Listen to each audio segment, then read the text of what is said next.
Hello, everybody. Um, so happy to see everybody that's here. Welcome today. It's Tuesday. And here it's sunny, although it's really cold outside. And I'm not sure how the rest of you are doing, but hey, weather is weather. It's lovely to see you, and I want to start off with check in on those around you. See those who they've gone through something over the past year, the past month, the past days, and be there to lift them up. Ask them how they're doing. And when you do that, um, don't accept the word fine.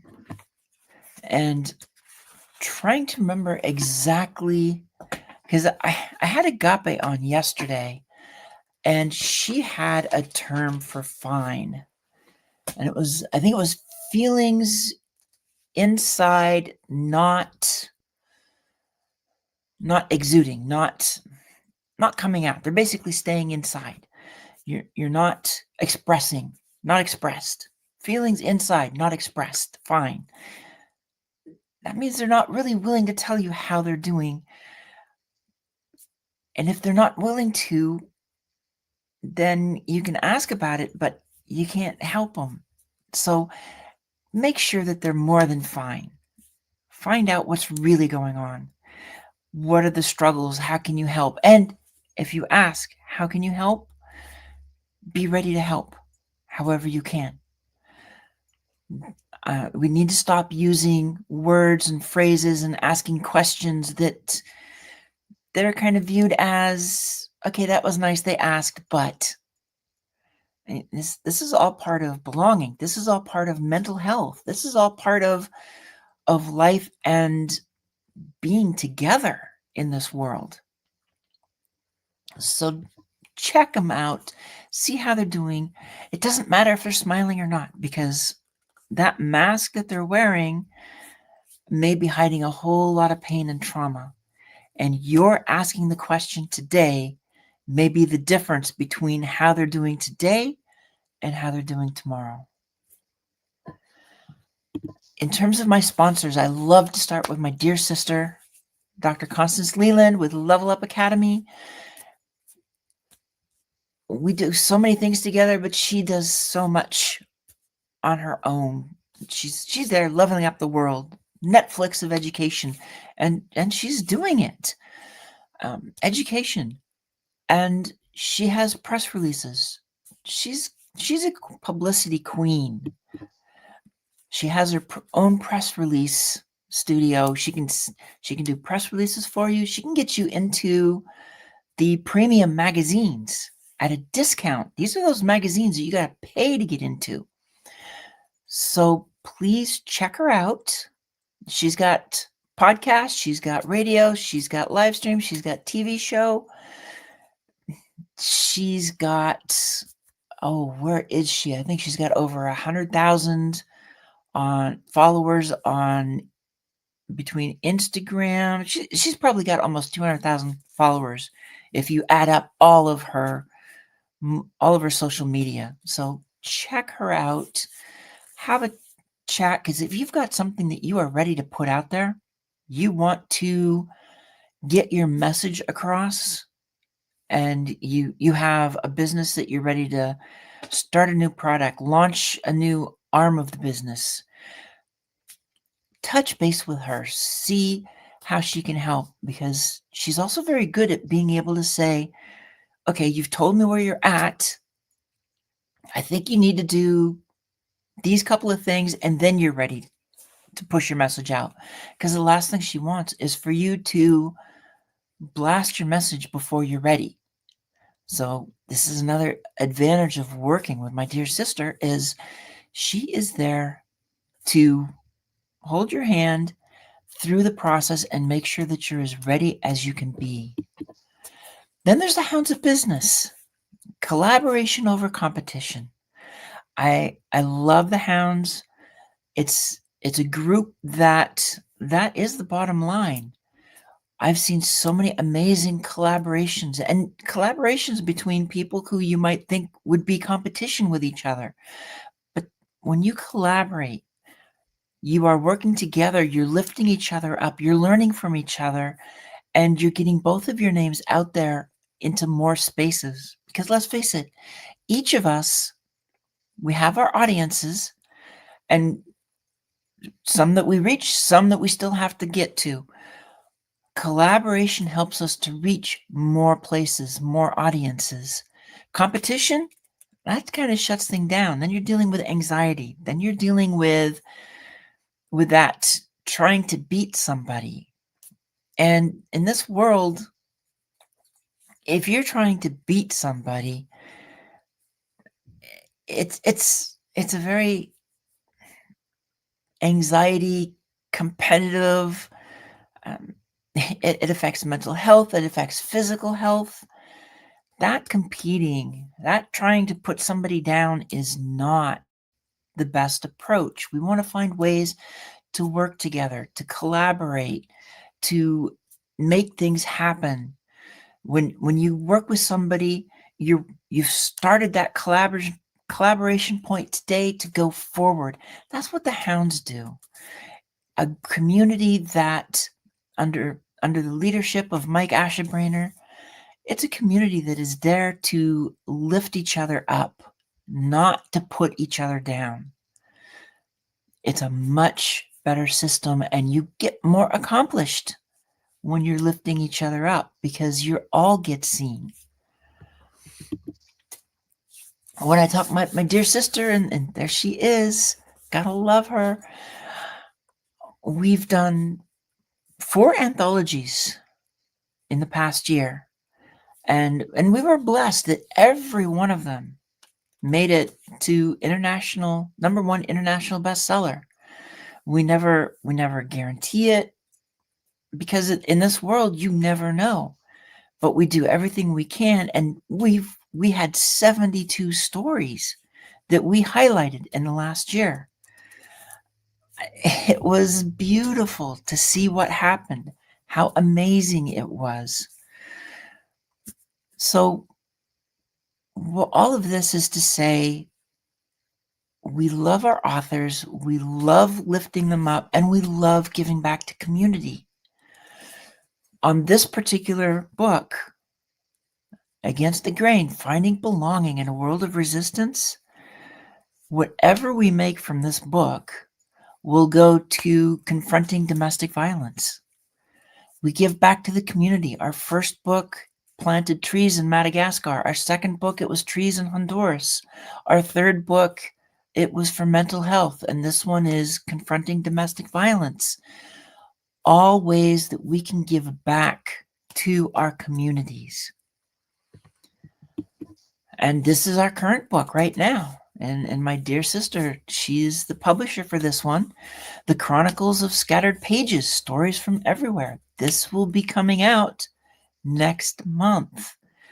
Authors are now in the midst of writing, but also a call for all academicians. If you've got a master's degree, a doctor of business administration, or a PhD in any subject, any discipline,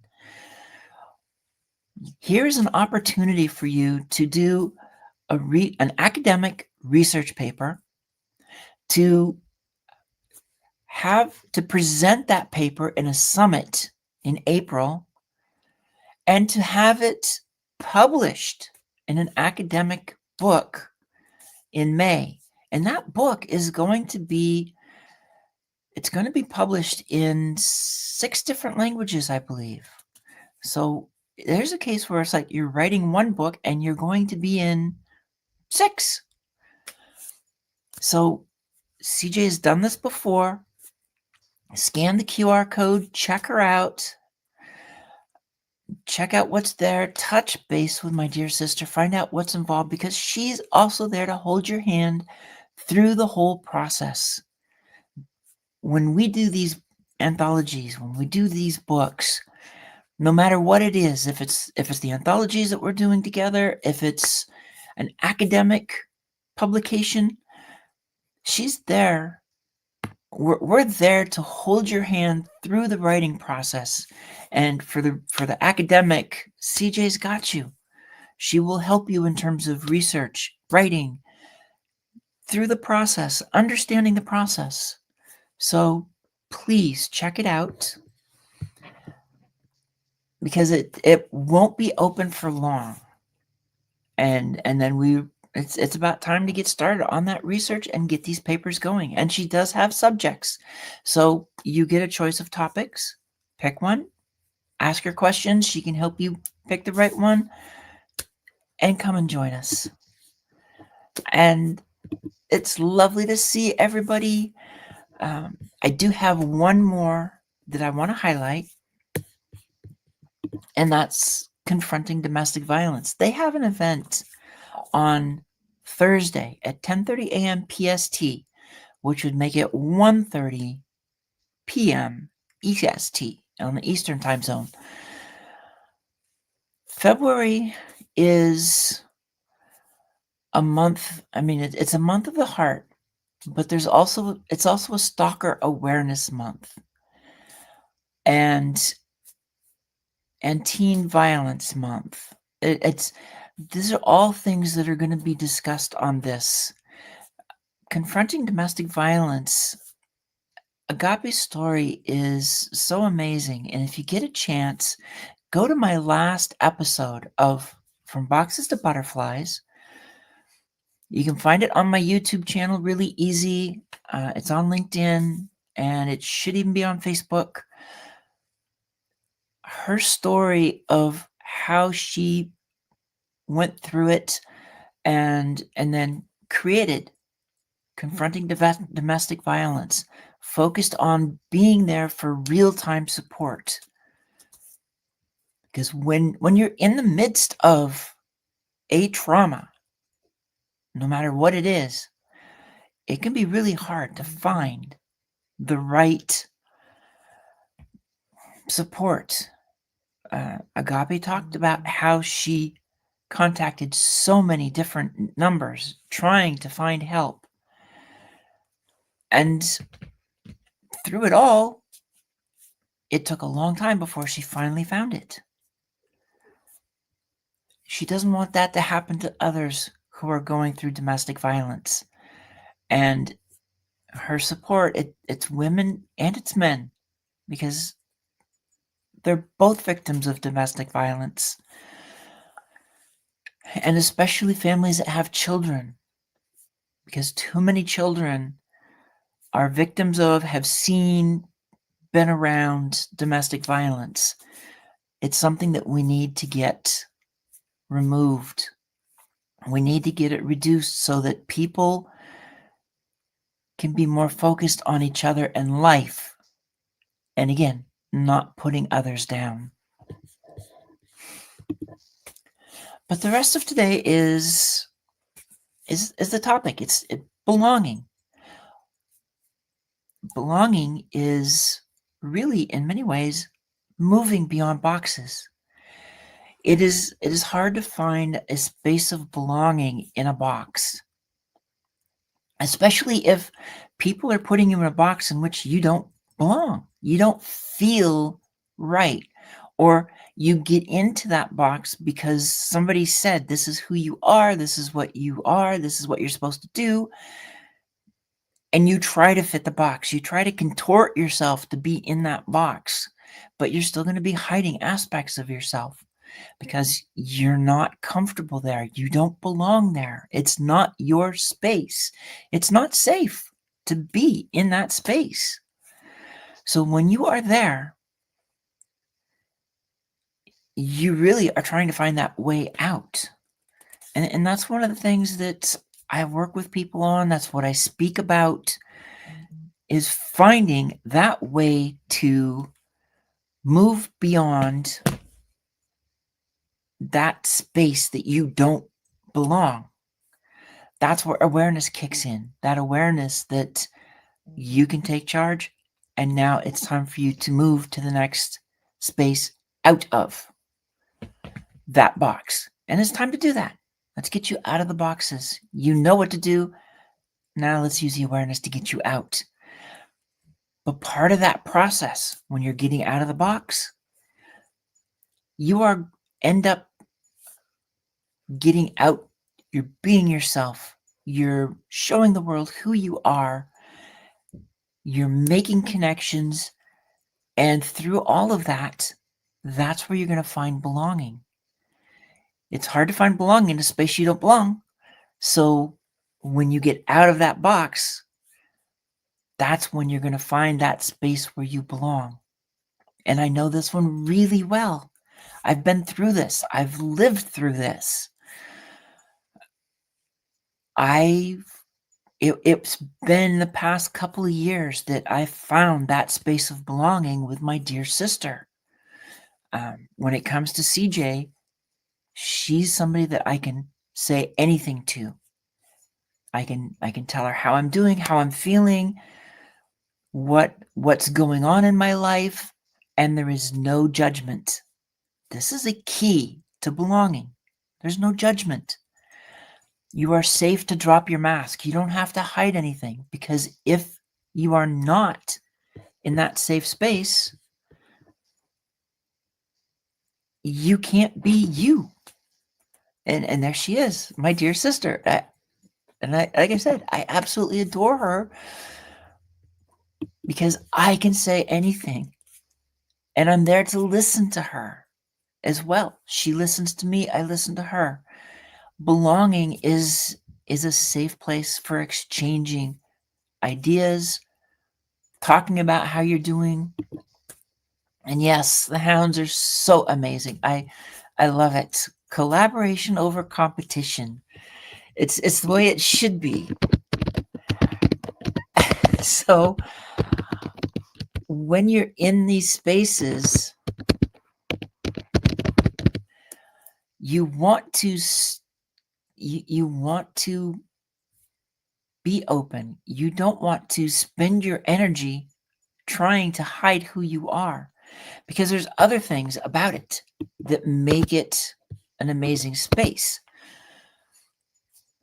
In these spaces where you belong, this is also where you learn the best. And what do I mean by that? When you're in a space that you're not safe, you're worried about what others are thinking about you. I mean, think back to school, and maybe you know the answer, but you're afraid to say it because everybody's going to tease you for being too smart. Or you think you know the answer, but you're afraid to say it because if it's wrong, you're afraid of what people might do, what they might say, what might happen. So now it's hard to pay full attention to the learning because you're also focused on how they might judge you, is really what it comes down to. If it's a safe space, if it's a space where the teacher has basically said, or whoever's there, they say it's a safe space, you can give an answer to the question. It could be the silliest answer, but it was your answer. Nobody's going to judge you over it. Nobody is going to tease you about it because you're doing your best, and it's reciprocated. You have to reciprocate all of this when it comes to belonging. If you're in a space and you feel like you belong, reciprocate. Make sure that the others feel the same way. No judgment. And that's what we're talking about here, is belonging is beyond the box. Because you're now in a space, in those boxes, we tend to spend so much time hiding ourselves, putting on a mask, trying to be that who we're not. In the box, it's hard. Out of the box, that's where you're free to find your people. And I have another friend who, that's one of her sayings: find your people, people. She says it all the time. And it's so true. That's part of belonging. That's the space where you fit. So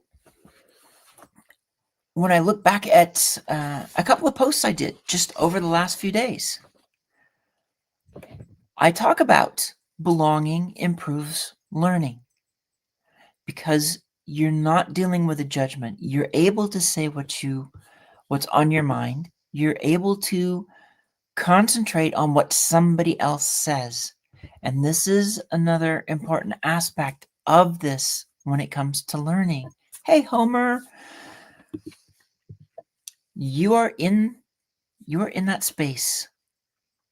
And because you belong, because you feel safe, because you've dropped the mask and you're not focusing on how do I look? What are they thinking about me? What is going to happen? You don't have all these other thoughts going through your head, just bouncing around and holding you back. You're there and you can focus. So for me, again, I'll do it with CJ. She starts giving me suggestions, giving me some ideas. I'm able to focus on what she's saying because I'm not worried about how she's going to react to anything I do or say. And there's a few other people I can do that with. Think about your own life. Who around you can you be in a space and you feel safe to be yourself, and you're not focused on a mask, you're not focused on you, on how to hide yourself. You can put all your energy and focus into that other person, to look at them, listen to them, and have a conversation with them, to be able to say, okay, so you're suggesting this. Does that mean this, or does that mean that? Can you give me a little bit more detail? And you're not worried about asking these kind of questions. Let's take this into the workplace. How often have you walked into a workspace and you want to ask questions, you want to learn from somebody, but you're having difficulties because you're afraid of how people are going to view you, how they're going to see you, how they're going to treat you? You still don't feel like you belong in that space, even if you've been there for a year, 5 years, 10 years.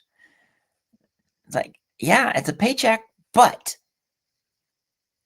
I'm not feeling safe. I'm not able to ask the questions. I'm not able to dig into topics with somebody because I'm afraid that they'll find out something about me. I'll give them an answer to a question. It will open up a hole in my mask. They'll see what I'm hiding, and suddenly they'll judge me. This world has too much judgment. And if you look at the Bible, it's like God says he's the one that judges, not us. I would prefer to leave it in his hands and be able to walk into a space and not worry about being judged, not worrying about what somebody is going to say to me, how they're going to react to me. We don't need that in this world. We have enough to deal with. We should be collaborating and lifting each other up, not finding people to push down. That's not how it works. So step into yourself and find that place of belonging, that space where you can learn, you can listen, and you can grow. That's what I have found in my own journey of finding belonging. I've had lots of relationships, but when you finally can get out of a space that's not you, you can walk into the world. It can be a slow process. It can be fast. You never know. But once you move beyond that box, it's like, I'm not that. I had boxes I was in for 50 years, for a half century, because somebody said that's what I am, that's what I'm supposed to be, that's what I'm supposed to do. And I keep trying to be that. I keep trying to do that. It doesn't work. You cannot be who you were not created to be. God puts us in this world and he puts us in these shells. And that's the way I put it. He puts us in these shells because who we are is who we are in our soul. Our authentic self is who God created. And then he put us in a shell to walk this earth because ashes to ashes, dust to dust, the shell's going away. But who we are in our soul doesn't.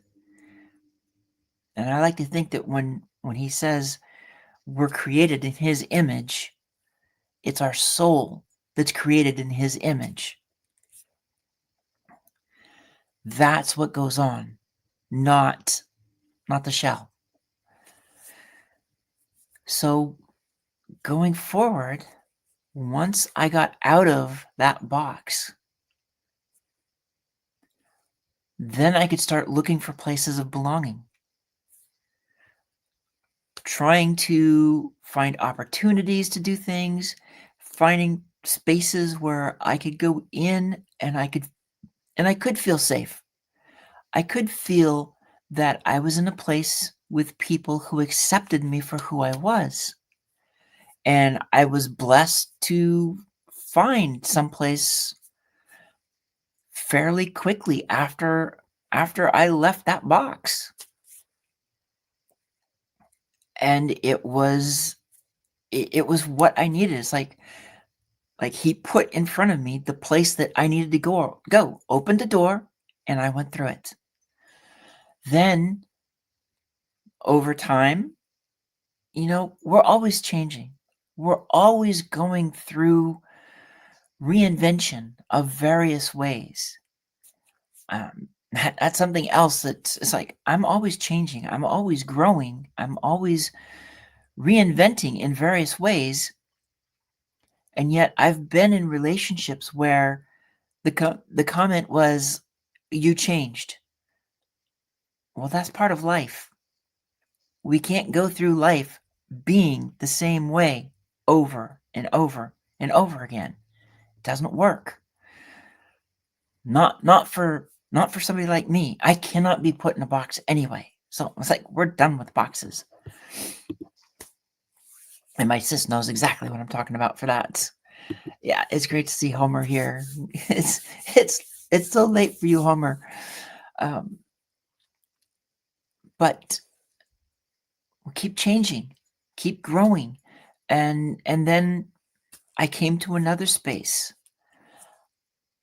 I had found a space where I felt like I belonged, and it was a type of belonging, but it still wasn't 100%.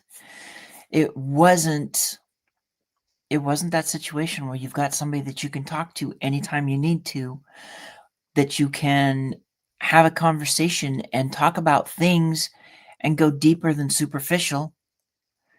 So life goes on, but then I hit that spot where I got into a space and we thought there were 4 of us. There really were 2 of us. And it's been the biggest blessing to be in that space with somebody that they can say, this is what I see in you. And you hear the words not as judgment. You hear the words as somebody who really wants to help lift you up.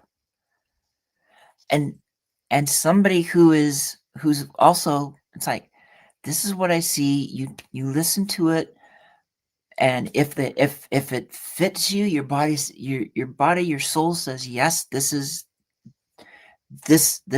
feels right. You can do it. If everything is like, well, maybe not right now, you can even say, okay, I know what you're saying and I kind of get it, but I'm not feeling it at the moment. So maybe we can come back to it, or I'm not, maybe it will just automatically happen later because the seed's been planted. This is a safe place. You can exchange ideas. You can ask questions. That is belonging. And that is the place where you learn. Every place where I felt safe, I learned more. And those were the spaces that the authentic me was able to grow in so many ways. Exactly. And actually, I think we had 5 at one point, but yeah. So having that space is where you grow, where you are able to flourish, to pop, to be able to see inside yourself with help from somebody else who can see things that you can't. This again goes right back to when I'm on a stage speaking to women or speaking to vets, talking about what it means to move beyond the box. Part of that is helping them to see it from a different viewpoint. This is what belonging is, because it's a viewpoint that is not negative. It's not judgmental. It's a viewpoint of what they see, trying to help you move out. This is how I look at it being on stage. Talk to a group of women. It's like, I know what it's like to be told who you are, what you're supposed to do, what you're supposed to be, and to feel stuck in that place. But then to have my awareness ignited that I don't have to stay stuck. I can move beyond this place. I can take back control, and I can start taking the first step. But sometimes you need help to take that first step. You kind of have an idea as to where to go, but you need somebody on the outside to say, okay, I see it. Let me tell you what the picture is that I see from here. What does it look like? How can you move? Here's the obstacles that I'm seeing that you go over or go around. When you've got that guide to help you take those first steps, that guide who is there to say, let's do this together. It makes it so much easier, because once you are out of that box, once you are on the path that you know you belong on, it becomes easier to walk it, because you don't necessarily have to have that extra voice now telling you all the time, like you did trying to struggle out of that box. Now you can see everything. I'll take it to the Duenbrook stories. For those who know me and my Duenbrook stories, when I walk through that forest, in the beginning, it's like you kind of look at the path and you really don't see what's ahead of you and what's around you. You're just trying to make sure you don't trip over something. You're walking a path. After I met Athena, after Freya, and I started seeing more and more of the lady guardians of the forest, I found that when I walked through the forest, one eye is kind of focused on the ground, but the other one's looking around and seeing everything. It's seeing things that I would have missed if I didn't have that awareness, that I would have missed if I'd have stayed in the box of just keep walking through the forest and just watch the ground. Make sure you don't trip. I mean, that's a type of box. Athena broke that box wide open. First, she almost took my head off. And that was its own fun story. But then a few days later, I was standing within 6 feet of her, and she's looking at me, and I basically have a conversation with her. And it just grew from there. Suddenly, I'm not walking through the forest with tunnel vision. I'm walking through the forest with open vision. I am seeing a lot of what's happening in the forest. I'm seeing things that I wasn't seeing before. I'm seeing how the forest reinvents itself every quarter with every season. I mean, you can say, yeah, there's 4 seasons and it's going to change, but in this case, I'm able to watch it happen. I can go through the forest as we're moving from summer to fall, and I can see in almost real time the change. Not to walk into the forest on one day and then another day, even though I've been in there multiple times, walk in and go, oh, wow, it's different. No, you get to see it as you progress. This is the beauty of moving beyond boxes. This is the beauty of walking that path to be your authentic self. And it's lovely to see you, Lisa. And for anybody, I always love to do little shout outs. And for Lisa, it's ladies, if you've got questions on menopause, she is the one to talk to. Hands down. She knows it. She is amazing when it comes to menopause. And guys, you get andropause. So you've got something similar. She knows all about it too. So there's my plug for you, Lisa, because you're amazing, and I've loved all your every time you talk on the subject, you've got it, and so many people are helped with it. But walking through the forest, that opened my awareness, that opened my ability to see. That's what it means. Somebody helps you get beyond that place where you're stuck, beyond that box that you don't belong. Once they help you out, help you see the directions, the guidance, you'll get to a point where you can take it from there. You'll still be able to ask questions. You still have people in your circle that you can say, I'm thinking this is this, but now you're seeing the path more clearly. That is, it's an amazing feeling. And I've dealt with this all this time, and it gets clearer and clearer the more you find your space of where you belong, where you're accepted, where you don't deal with judgment. Think of the workspace. Think of an organization and the work environment where people are in that work environment and they're not feeling safe. They're not comfortable. They're just going through the motions. They're getting their job done. They're doing decent work, but they're wearing a mask too. They're hiding something. When you are in this workspace, you're stuck in a box.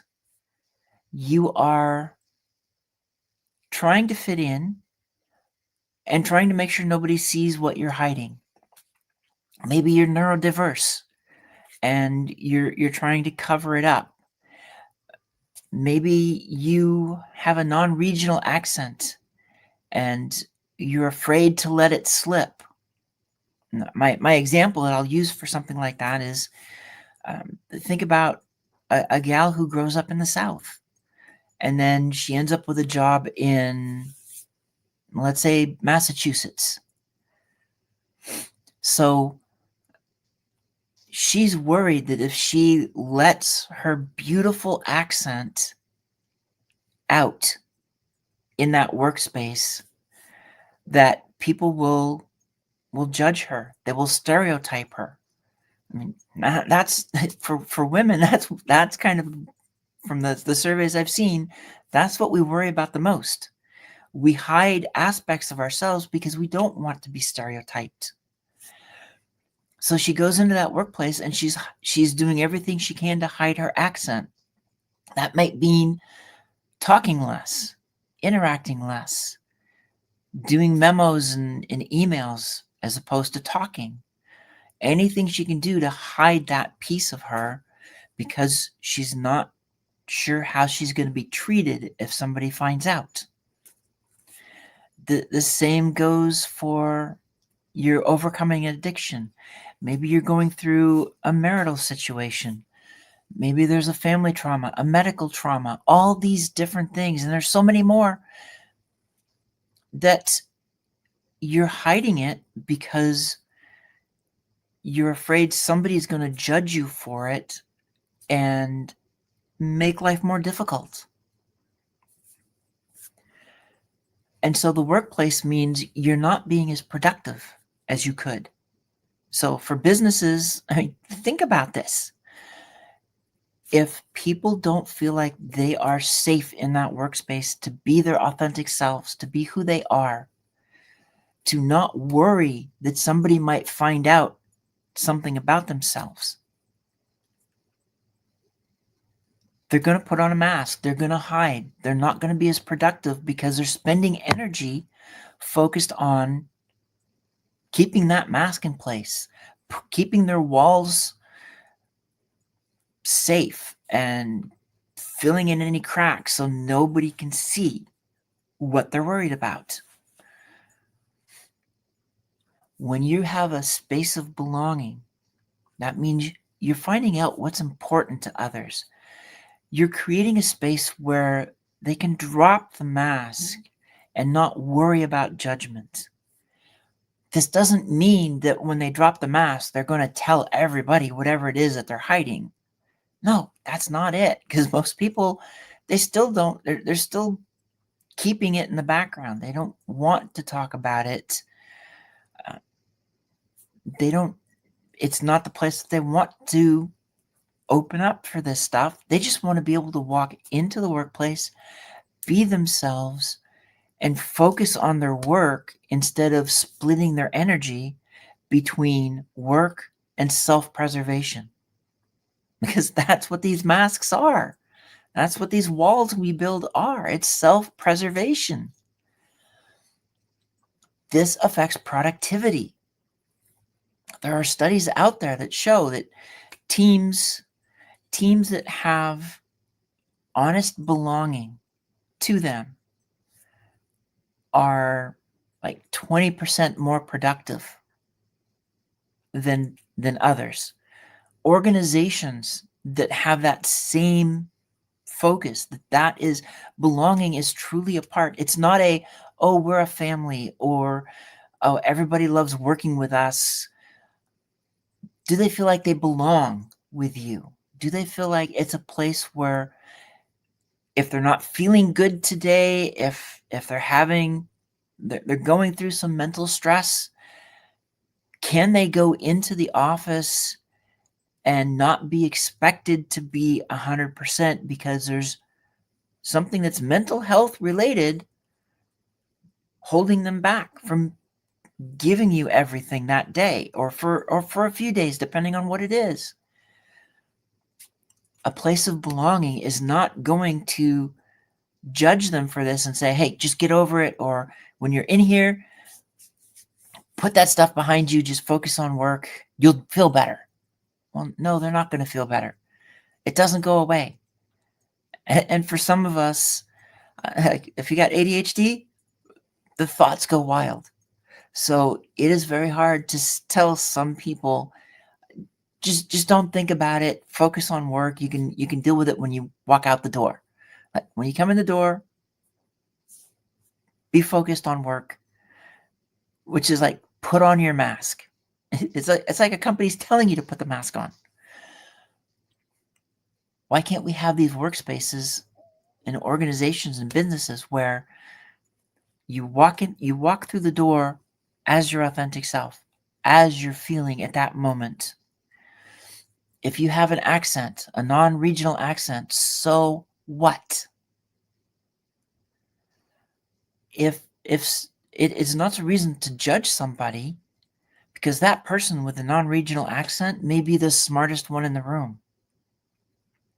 Just because their dialect, their language, whichever one it is, English, French, Spanish, whatever, just because maybe they can't speak it as a native does not mean that they're not smart.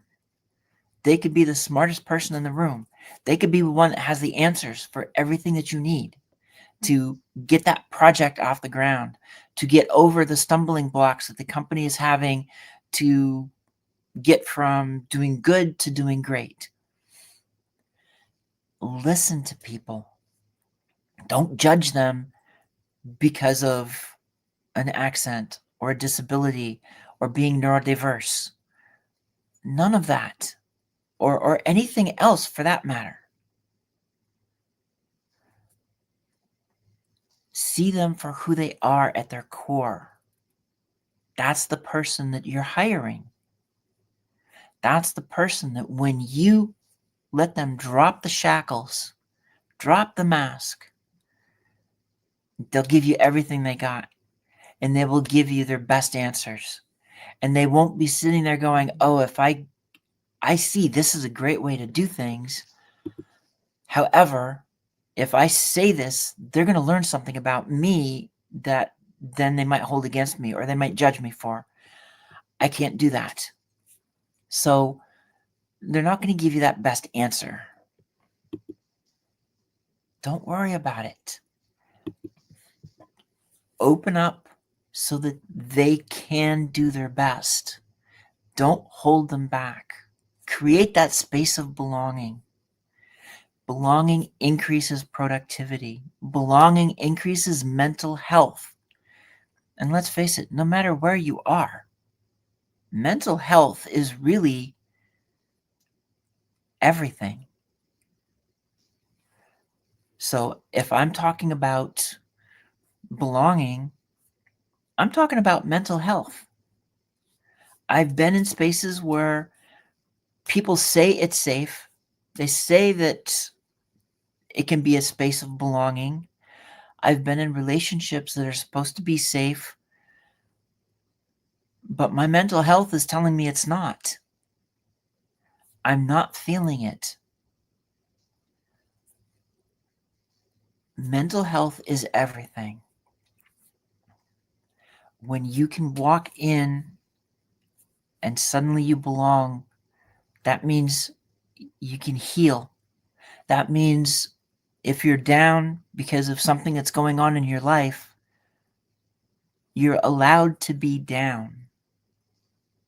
And then just work with people on the best ways to approach you, the best ways to exchange ideas. Be open. That's what belonging is open. It's openness. So step back, look at your workplace and say, is this a space of belonging? Is this a space where I can move beyond whatever boxes are holding me back and be myself, be who I was created to be, step into that space. And if I'm having a bad day, I'm allowed to have a bad day. But here's the thing too. It's often easier to not drag others down if you're allowed to have that bad day, because then you're going to be thinking more about other people, and you'll be able to be a bit more of, okay, I'm having a bad day. You can start even a meeting. It's like, I'm not in perfect space right now. So if I'm a little off today or maybe short, I want to apologize right now because there's just stuff going on and we don't need to go into it. Just know that I'm doing my best right now. That's all you can do. It's quite frankly, it's no different than what you're going to do if you got the mask on, only if you got the mask on, you're worried somebody's going to find out. If you can go in authentically and say, this is how I'm doing, this is what's happening, then you can go ahead and let some of that anxiety that you've got going into the room, let it go. You don't need the anxiety. You don't need the worries. You don't need the fears, the frustrations. You just need to be you. And morning, sis. Lovely to see you. You want to walk into the spaces authentically, belongingly. I like that word, belongingly. Um, it's it's what we're supposed to do. It's how we can be the best person we were created to be, is by being authentic and finding those places where we belong. For a business, for an organization, whether it's 5 people, 50 people, 5,000, 20,000, 100,000, having spaces of belonging makes a difference for everybody. It's a space where people are more willing to give their ideas. They're more willing to engage with others because they're no longer walking around with blinders on, walking around with their focus divided between what they're supposed to do in the workspace and how they're trying to hide something that's going on right now. And for those that don't feel like they belong in a workspace, they're probably also applying for jobs all over the place. Consider this one on the business side. If people are looking to leave or they're leaving, you have huge turnover. For some reason, they're not feeling like they're safe in that space. If they're not safe, they're out the door. Now, maybe your budget is like, okay, we budget for this. It's okay. But think about, what are you really losing? I mean, there's numbers out there that say when somebody leaves, the replacement cost is like 1.5 to 2.5 times or more their salary. So they've gone out the door, and you've got this monetary plug. That's how you view it. It's like, okay, they're out the door, so it's going to cost us this much. We've got it in the budget. It's okay. They're costing you more than that. That person who goes out the door, whether they've been there a week, 6 weeks, a year, 10 years, 20 years, when they walk out the door, the value that's gone out the door with them is much more than that financial piece that you're saying this is the cost to replace them, because they're walking out with institutional knowledge. If you've got somebody that's been there for 5 years and they maybe they're 5 years away from retirement and they really wanted to be there for the next 5 years, but they just don't feel safe, and so they walk out the door. How much does that cost a company? Because now you've watched somebody who's got 5 years of institutional knowledge, and they were willing to stay if they felt safe, which means that knowledge would have stayed in the company, but now it's gone. It's evaporated because once they're out the door, it's gone. Nobody else can give you or the new person coming in that knowledge. The new person coming in has to try and catch up, has to learn things and collect what they can, but they're not going to have that 5 years of knowledge. Whoever's coming into the company, they don't have the same knowledge that's going out of the company. Even if they were there, let's say somebody comes back after 10 years, that still, they don't have the same knowledge because over that time frame, things will have changed. So look at your organization, and if you're seeing too much turnover, or you're trying to find ways to grow and keep people from just jumping ship over and over, there's ways to do it. And it's something that I talk about. It's something that I do with companies. I mean, that's part of my consulting side, is how to help an organization to get that sense of belonging in place. Look at how they can improve productivity through belonging, through making it a place where people are comfortable, are safe, their mental health is in better shape because they're accepted for who they are. Each of us is unique. You can't say that you want somebody just like so and so in that role, because there is nobody like that person. Nobody. We were each made unique, individual. We can't do the same thing. We can do similar, but that doesn't mean we're going to have the same success rates. Maybe more, maybe less, you never know. We need the space of belonging. We need a space where our mental health is part of the priority. And I know there's some that aren't going to like that either, but it is what it is. Our mental health affects everything we do. So if we're not safe, if we don't feel like we belong, it affects our mental health. It affects our ability to interact with others. It affects our ability to do our job. It affects our family and relations. It affects everything. Mental health.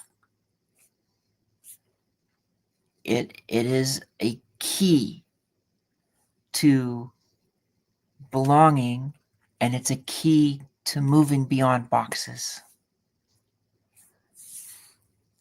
It's all part of our life. And if you don't have mental health, if you're not in a good space, it's hard to be successful. So let's find those ways to create the safe space, belonging on the personal level, belonging on a family level or within a community, belonging within an organization. It can be, and again, organization, that's a wide term. That can be a for-profit company. That can be like I can be like your Nikes and Columbia Sports, Reebok, the big companies, as opposed to maybe a smaller mom and pop grocery store or a construction company. Some are big, some are small, all different sizes. But if you don't feel like you belong, it's very hard to be completely focused on your job when you're in that workspace. You're still going to be working on hiding something. So let's find those ways to help make this change. We need these changes, because you're going to find when people belong, when they have that sense that they're safe, when they feel accepted, when their mental health is improving, it's in a good space, they're allowed to have their ups and downs, because let's face it, we all have ups and downs. Even the CEOs for an organization are going to have their ups and downs. They're not going to be totally up or lineal on any way. They're all going to be ups and downs. When you can accept a person for being who they are, with ups and downs and all, then you've got a space of belonging. And watch how that place can grow. New ideas get generated. Creativity is blossoming because people are allowed to be their unique self. And like I said, each of us is unique. We're created differently. There's a reason why no two fingerprints are the same. We're all unique. You can't try and put everybody into a cookie cutter and say everybody's the same, because they're not. For multiple reasons. So it's time for us to put mental health up front because it's part of belonging, and belonging is beyond boxes. So it was great having everybody that was here today. Loved having a chance to talk with you. Hope you learned something. And for anybody that wants to learn more, organizations that you're looking for somebody to come in and help you really build up that sense of belonging, that mental health aspect, reach out to me. I'm on LinkedIn. I've on YouTube. I've got my YouTube channel, so this will be there. And you can find my website, which is susannahdawnwriter.com. So I'm here. I want to help, and I just want to see. I want us to turn this place into more belonging instead of judging. We'll get more done together than we ever can apart. And with that, I will see you next week. Bye.